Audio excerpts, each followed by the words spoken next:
Tak banyak yang tahu, Surabaya tempo dulu adalah sebuah keraton. Sejarah mencatatnya sebagai kerajaan Curabaya. Kerajaan Mataram di bawah kepemimpinan Sultan Agung pernah menyerbu kerajaan Curabaya pada 1620 hingga 1624 dan selalu gagal.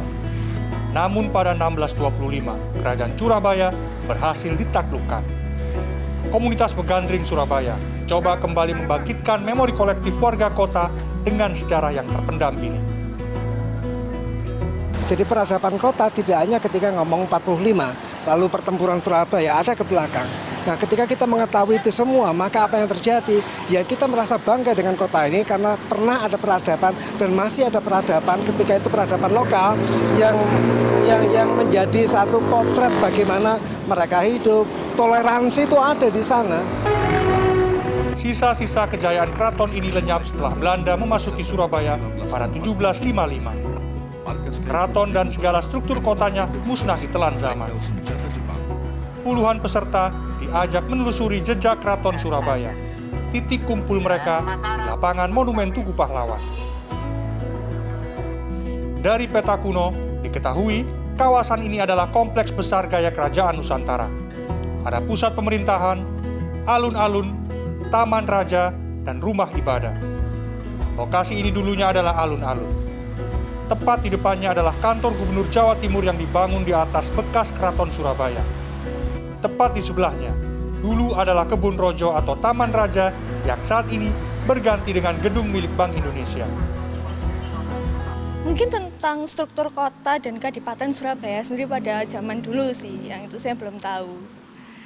Iya sama sekali, dan saya juga baru tahu kalau Kadipaten Surabaya ini dibawahi sama Mataram Islam.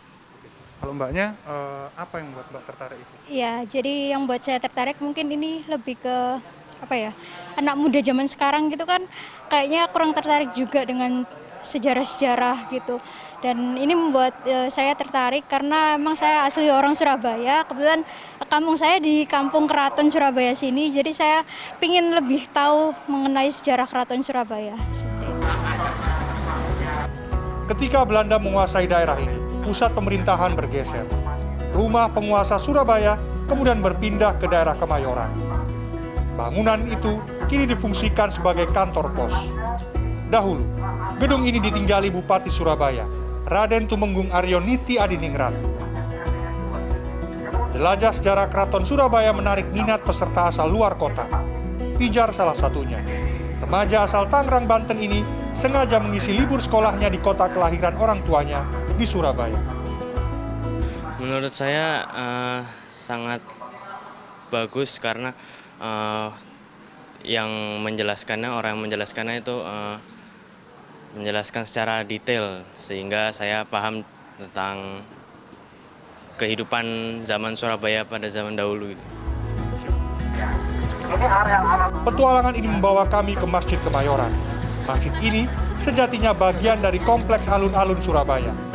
Kemudian digusur dan dibangun kembali pada 1844. Masjid ini terawat dengan baik. Bukan hanya masjid, perkampungan lama yaitu Kauman masih eksis hingga saat ini.